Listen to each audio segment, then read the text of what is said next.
Rolls Royce, 2 cars in 1 week.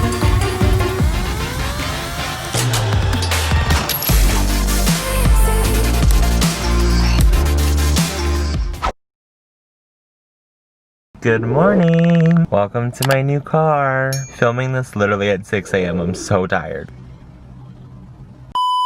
Welcome to my new car! I'm like trying to be like, yeah! This is my new car! I love it! So welcome back to my channel. My name's Hunter. If it's your first time here, if you're already subscribed, welcome back. If you're not already subscribed, what the heck are you doing here? You've probably seen my videos in the past. You're probably gonna watch another one in the future. So why don't you do yourself a favor and just subscribe down below. Also guys, give this video a thumbs up so I know that you liked it and I know that you want to see more videos on this channel, and it also really helps my channel to grow. So thank you guys so much. We are obviously in the car right now. We are not at home. We are not on an airplane. We are not in a different state. We are here in Tampa. I am home. And for those of you who are following me over on Instagram, I know a lot of you are really confused right now. You saw the other day that I got a brand new car. You guys were like hyping me up on there. Congratulations. Oh, Hunter, this is awesome. This is so cool. But then the next day you saw that I got another new car and you were like, hold up. Whoa, we need a story time. What's going on here? Tell us the tea. Tell us what's going on. So I'm here today to tell you exactly what happened, why I got 2 cars this week, and everything in between. So let's dive right into this video.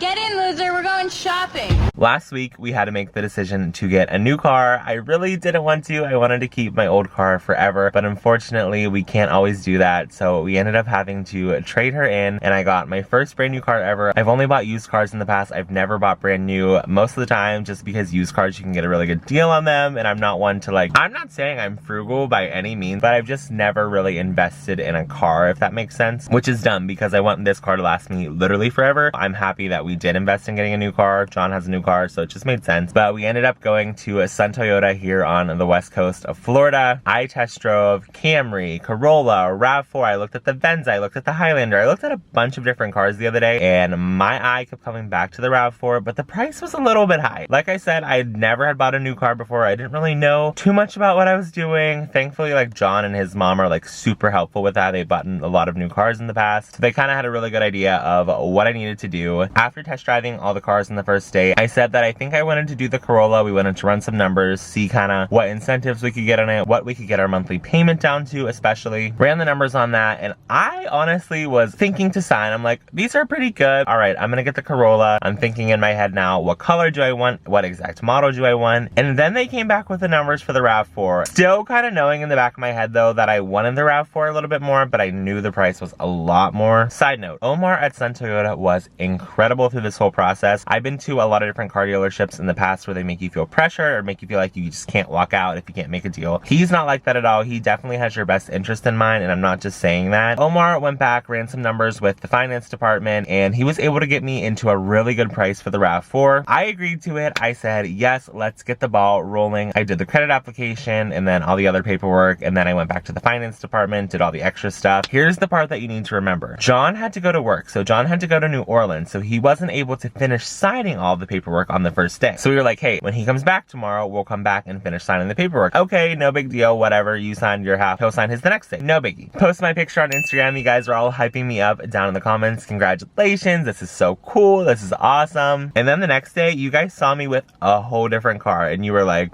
wait a minute, what's going on here? Let's fast forward to the next day. John and I have an appointment at the car dealership to finish signing the paperwork and get everything squared away with that. And then the dealership informs us that they have the brand new RAV4, top of the line model. They say it's the Rolls Royce of RAV4s. And I'm kind of just like, not interested, like don't want to spend any more money. But then John's like, let's hear what they have to say. They're telling us about it, they're showing us the car, and I'm falling more and more in love by the second. I was not expecting to even like really like the car that much, to be honest, because I was happy with the original model that I got, but then I'm seeing this one now, and I'm thinking, wow, this has anything you could literally ever ask for in a car, but the price was just so much more. So John and I went back with Omar and met with like the guy who does like all the finances for the dealership and like the pricing and like incentives, and we were like, let's make a deal today. We're willing to make a deal if you're willing to work with us. We sat there for like 5 hours going back and forth trying to get the best deal possible, and we were able to end up getting a really good deal on this car, a really good incentives package, a really good discount, and a really good monthly payment, which was my most important factor. Because you never want to be car broke. You never want to be paying too much for a car. You never want to be driving a car that you realistically can't afford. You always have to take your finances into consideration too. Just because a car is nice or flashy and you maybe could afford it,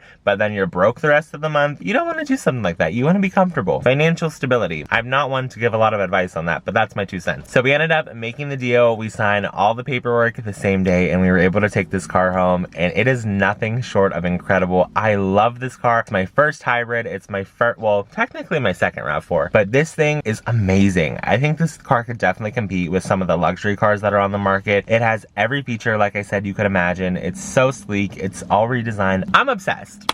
So that's kind of the little behind the scenes story of how I got 2 cars in 1 week. I know, super crazy. It's weird to even say that. So now that you guys have heard a little bit about the car, why don't we do a full entire car reveal and car tour.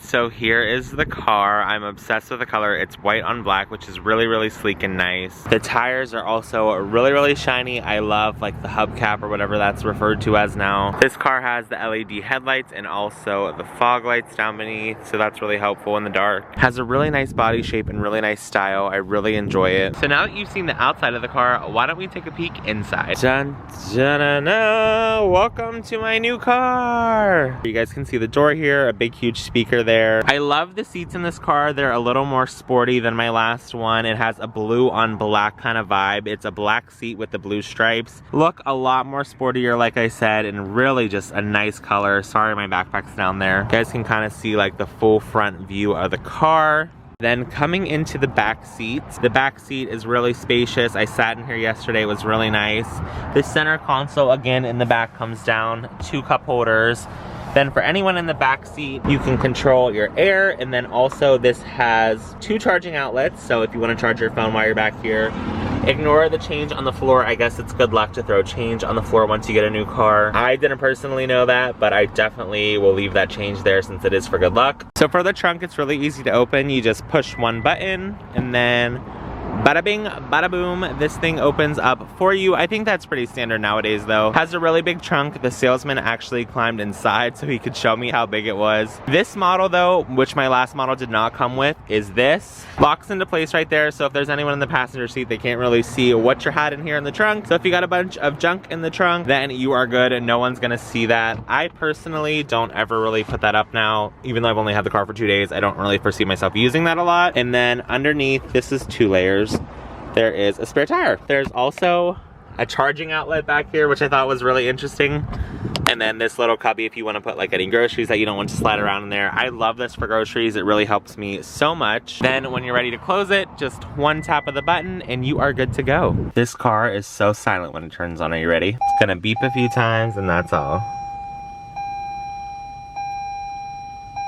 And it started, we're ready to go. So crazy, it's so silent. So now that you've seen a little bit of the interior of the car, why don't we take a look at all the tech features that this car has to offer. All right, starting us off, I know it's a little bit hard to see and it's hard for my camera to focus on this. This is my rear view mirror, but not only is it a mirror, it also turns into a camera, which I've never seen that on a car. I guess some people have, like you can see that car right there driving behind me now, literally sitting in an empty plaza filming this. And then when you're done with the camera, you just pop it back into a mirror. Never seen that before. Is that like a new thing? Never seen that. Have you guys seen that? When he showed me that, I looked at it like it had 3 heads. I'm like, what the heck? This is pretty standard. It's just your shifter, park, reverse, neutral, drive. This is pretty cool. You can put the car in just like your normal everyday mode. You can put it into electric mode so it runs off of your straight electricity. Then you can put it in eco, which is really good for the environment. I like to drive in eco as well. And then also sport. Sport will be good when I drive back and forth to Orlando. And then it also has trail mode, which I don't plan on going on any trails in this. But this, y'all, this is really cool. Let's say you're driving and you forget your phone charger, or your phone's just dead. No biggie, because that's a wireless charging pad. What the heck? I did not even know cars made those or had those. That's pretty cool. My phone doesn't really need to charge right now, but if it did, I'd be set. And then of course, if you just want to plug your phone in for like Apple CarPlay or whatever, you can just pop that in the USB. So over here on the touchscreen, I usually just keep my Apple CarPlay up. I think it has a really nice interface. I really think it's easy to work with as well. I typically keep it on this map screen just because I like the Apple Maps a little bit better than the navigation that came on this car. I just like the layout better. Not that there's really any difference in the quality. I just like the picture better. This is the standard nav, if you guys are wondering. This one is like more GPS-like, and then the other one is obviously more iPhone-like. Go back into the CarPlay. But on the Apple CarPlay, you have the 3 different options right now. I have the map, I have my Spotify, so you guys can see what I'm listening to. You can play songs, search for songs, whatever you want. You can come up here and it will give you more of a detailed version of the song. And then you also have your phone books. You can go into your recent calls, call people. This car is really good for talking on the phone, I think. I can hear really clearly. And then also if you want to dial. There's also a few different apps on here. I haven't opened them all and installed them yet, but this car does have built-in Wi-Fi notifications and stuff. And then